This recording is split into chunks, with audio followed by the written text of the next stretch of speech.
ओम गणेशाय नमः।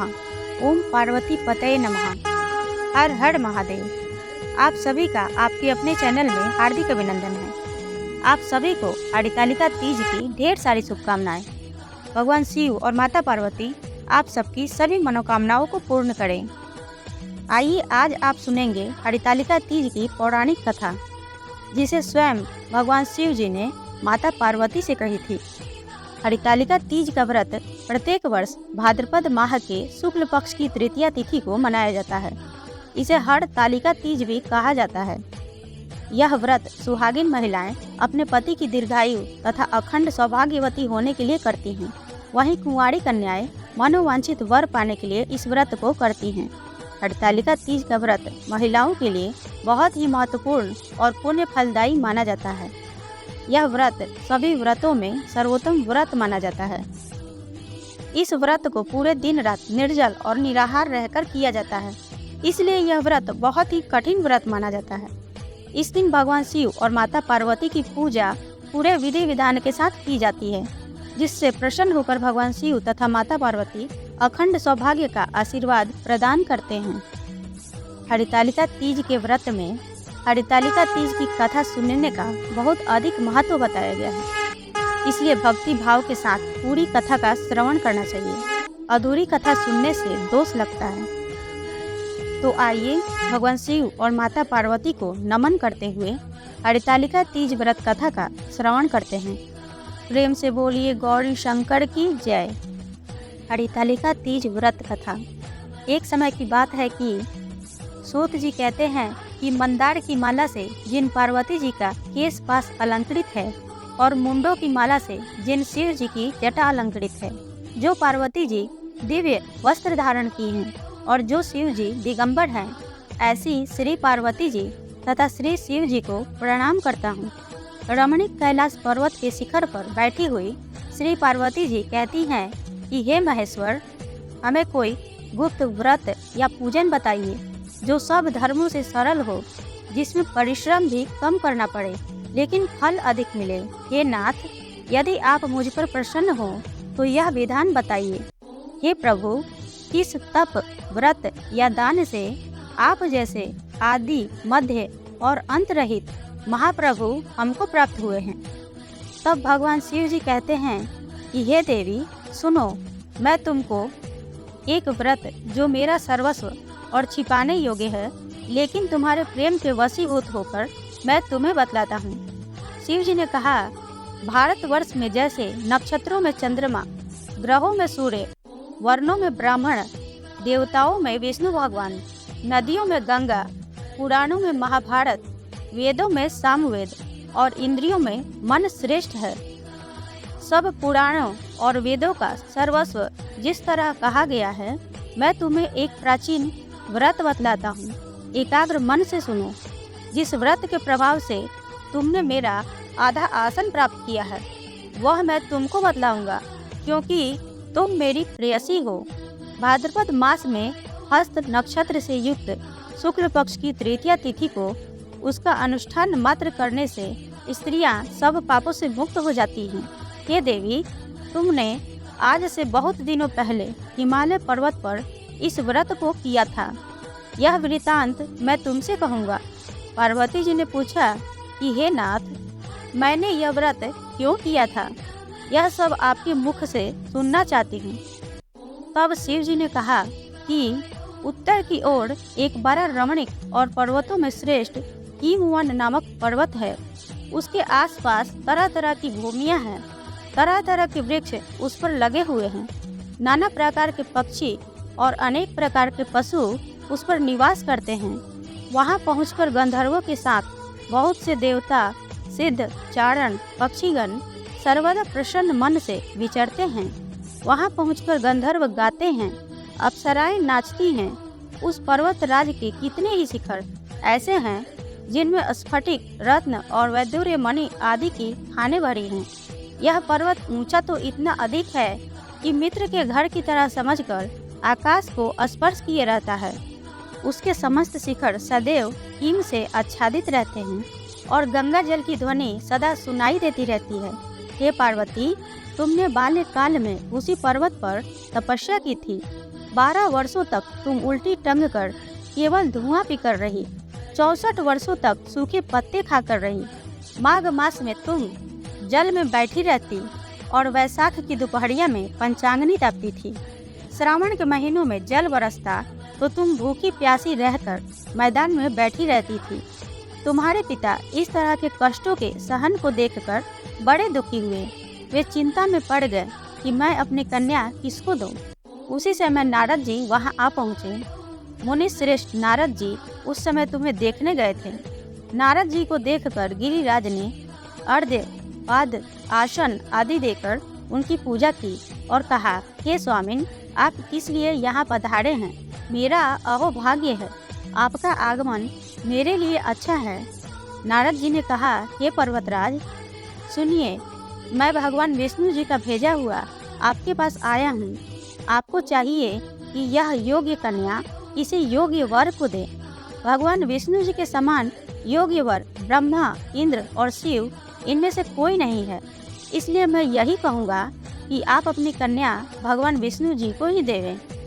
हिमवन ने कहा, यदि भगवान विष्णु जी स्वयं मेरी कन्या ले रहे हैं और आप यह संदेश लेकर आए हैं तो मैं उन्हें अपनी कन्या अवश्य दूंगा।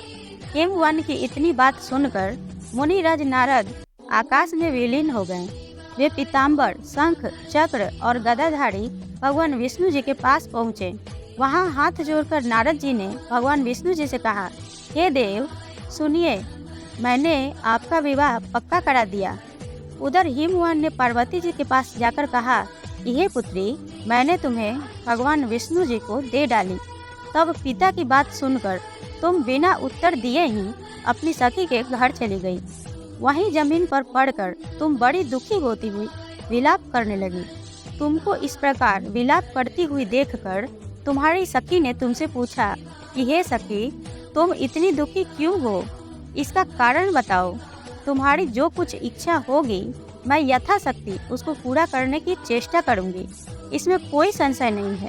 पार्वती जी बोली, मेरी जो कुछ अभिलाषा है उसे तुम प्रेम पूर्वक सुनो। मैं एकमात्र शिव जी को अपना पति बनाना चाहती हूँ, इसमें कुछ भी संशय नहीं है। मेरे इस विचार को पिताजी ने ठुकरा दिया है, इससे मैं अपने शरीर का त्याग कर दूंगी। पार्वती जी की इस बात को सुनकर सखियों ने कहा कि शरीर का त्याग न करो, चलो ऐसे वन को चलते हैं जहाँ तुम्हारे पिता को पता न लगे।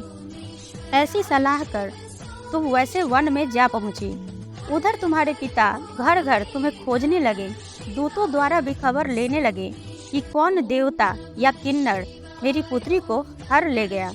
उन्होंने मन ही मन कहा, मैं नारद जी के आगे प्रतिज्ञा कर चुका हूँ कि अपनी पुत्री भगवान विष्णु जी को दूंगा। ऐसा सोचते सोचते हिमवान मूर्छित होकर गिर गए। गिरिराज को मूर्छित देख सब लोग हाहाकार करते हुए दौड़ पड़े। जब होश आया तो सब पूछने लगे कि गिरिराज, आप अपनी मूर्छा का कारण बतलाइए। हिमवान ने कहा कि आप लोग मेरे दुख का कारण सुने। न मालूम कौन मेरी कन्या को हर ले गया है। ऐसा नहीं हुआ तो उसे किसी काले सांप ने काट लिया है या सिंह खा गए होंगे। हाय हाय, मेरी बेटी कहाँ गई? किसी दुष्ट ने मेरी पुत्री को मार डाला। ऐसा कह वे वायु के झोंके से कांपते हुए वृक्ष के समान कांपने लगे। इसके बाद हिमवान तुम्हें वन वन खोजने लगे। वह वन भी सिंह, भालू, हिंसक जंतुओं से बड़ा भयानक हो रहा था। तुम भी अपनी सखियों के साथ उस भयानक वन में चलती चलती एक ऐसी जगह जा पहुंची जहां एक नदी बह रही थी। उसके रमणीय तट पर एक बड़ी सी कंदरा थी। तुमने उसी कंदरा में आश्रम बना लिया और मेरी एक बालुकामयी प्रतिमा बनाकर अपनी सखियों के साथ निराहार रहकर मेरी आराधना करने लगी। जब भाद्रपद मास में शुक्ल पक्ष की हस्त नक्षत्र युक्त तृतीया तिथि प्राप्त हुई, तब तुमने मेरा विधिवत पूजन किया और रात भर जागकर गीत, वाद्य आदि से मुझे प्रसन्न करने में बिताया। उस व्रत राज के प्रभाव से मेरा आसन डगमगा उठा, जिससे मैं तत्काल उस स्थान पर जा पहुंचा जहां पर तुम अपनी सखियों के साथ रहती थी। वहां पहुंचकर मैंने तुमसे कहा कि मैं तुम पर प्रसन्न हूँ, बोलो क्या चाहती हो। तुमने कहा, मेरे देवता, यदि आप मेरे ऊपर प्रसन्न हैं तो मेरे पति बने।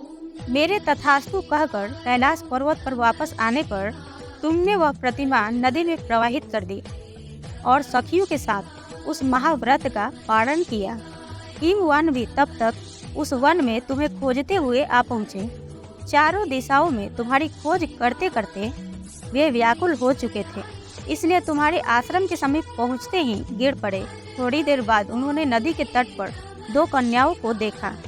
देखते ही उन्होंने तुम्हें छाती से लगा लिया और विलख कर रोने लगे। फिर पूछा, पुत्री, तुम सिंह, व्याघ्र आदि जंतुओं से भरे इस वन में क्यों आ पहुंची? पार्वती जी ने उत्तर दिया कि हे पिताजी, मैंने पहले ही अपने आप को शिव जी के हाथों सौंप दिया था। आपने मेरी बात टाल दी, इससे मैं यहाँ चली आई। हिमवान ने सांत्वना दी कि हे पुत्री, अब मैं तुम्हारी इच्छा के विरुद्ध कुछ भी नहीं करूँगा। वे तुम्हें अपने साथ लेकर घर आ गए और मेरे साथ तुम्हारा विवाह विधि विधान पूर्वक कर दिया। इसी से तुमने मेरा अर्ध आसन प्राप्त किया है। तब से आज तक किसी के सामने मुझे यह व्रत प्रकट करने का अवसर नहीं प्राप्त हुआ। हे देवी, अब मैं यह बताता हूँ कि इस व्रत का हरितालिका नाम क्यों पड़ा। क्योंकि तुमको सखियाँ हर ले गई थी, इसी से हरितालिका नाम पड़ा। पार्वती जी ने कहा, हे प्रभु, आपने नाम तो बताया, अब इसकी विधि भी बताइए। इसका क्या पुण्य है, क्या फल है, यह व्रत कौन करे? श्री शिव जी पार्वती जी से कहते हैं कि हे देवी, मैंने समस्त स्त्री जाति की भलाई के लिए यह उत्तम व्रत बतलाया है। जो स्त्री अपने सौभाग्य की रक्षा करना चाहती हो, वह यत्नपूर्वक इस व्रत को करे। केले के खम्भे आदि से सुशोभित एक सुंदर मंडप बनावे। उसमें रंग बिरंग के रेशमी कपड़ों से चंदोवा लगाकर चंदन आदि सुगंधित द्रव्यों से वह मंडप लिपवावे। फिर शंख, भेरी, मृदंग आदि बाजे बजाते हुए बहुत से लोग एकत्रित होकर तरह तरह के मंगलाचार करते हुए उस मंडप में पार्वती जी तथा शिव जी की प्रतिमा स्थापित करें। उस रोज दिन भर उपवास कर बहुत से सुगंधित फूल, सुगंध और मनोहर धूप, नाना प्रकार के नैवेद्य आदि एकत्र कर मेरी पूजा करें और रात भर जागरण करें। ऊपर जो जो वस्तुएं गिनाई गई हैं, उनके अतिरिक्त नारियल, सुपारी, जंभीरी, नींबू, लौंग, अनार आदि जो जो फल प्राप्त हो सके उन्हें इकट्ठा कर ले। उस ऋतु में जो फल तथा फूल मिल सके विशेष रूप से रखें। इसके बाद धूप दीप आदि से पूजन कर प्रार्थना करें। इसके बाद निम्नलिखित मंत्रों का उच्चारण करते हुए पूजा करें, जो इस प्रकार है। हे शिवे, शिव रूपिणी, हे मंगले, सब अर्थों को देने वाली हे देवी, हे शिव रूपे, आपको नमस्कार है। हे शिव रूपे, आपको सदा के लिए नमस्कार है। हे ब्रह्म रूपिणी, आपको नमस्कार है। हे जगत धात्री, आपको नमस्कार है। हे सिंहवासिनी, संसार के भय से भयभीत मुझ दीन की रक्षा करें। इस कामना की पूर्ति के लिए मैंने आपकी पूजा की है। हे पार्वती माँ, मुझे राज्य और सौभाग्य दें, मुझ पर प्रसन्न होवें। इन्हीं मंत्रों से पार्वती जी तथा शिव जी की पूजा करें। तत्पश्चात विधि पूर्वक कथा सुने और ब्राह्मण को वस्त्र, गौ आदि दान देवें। इस तरह एकचित्त होकर स्त्री पुरुष दोनों एक साथ पूजन करें। फिर वस्त्र आदि जो कुछ हो संकल्प करें। हे देवी, जो स्त्री इस प्रकार पूजन करती है वह सब पापों से छूट जाती है और उसे 7 जन्म तक सुख तथा सौभाग्य की प्राप्ति होती है। जो स्त्री तृतीया तिथि का व्रत न कर अन्न भक्षण करती है तो वह 7 जन्म तक बंध्या रहती है और उसको बार बार विधवा होना पड़ता है। वह सदा दरिद्र, पुत्र शोक से शोकाकुल, स्वभाव से झगड़ालू, सदा ही दुख भोगने वाली होती है और उपवास ना करने वाली स्त्री अंत में घोर नरक में जाती है। तीज के दिन मांसाहार करने से बाघिन, दही खाने से बिल्ली, मिठाई खाने से चींटी और कुछ खाने से मक्खी होती है। तीज के दिन अन्न खाने से सुकड़ी, फल खाने से बंदरिया, पानी पीने से जोक, दूध पीने से सांपिन, उस रोज सोने से अजगरी और पति को धोखा देने से मुर्गी होती है। इसलिए सभी स्त्रियां व्रत अवश्य करें। दूसरे दिन स्वर्ण, चांदी, तांबा अथवा बांस के पात्र में अन्न भरकर ब्राह्मण को दान दे और पारण करें। जो स्त्री इस प्रकार व्रत करती है वह मेरे समान पति पाती है, और जब वह मरने लगती है तो तुम्हारे समान उसका रूप हो जाता है। उसे सब प्रकार के सांसारिक भोग और सायुज्य मुक्ति मिल जाती है। इस हरितालिका तीज की व्रत कथा मात्र सुन लेने से प्राणी को 1000 अश्वमेध और सैकड़ों वाजपेय यज्ञ करने का फल प्राप्त होता है।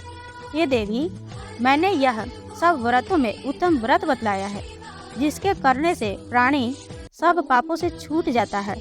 इसमें कुछ भी संशय नहीं है।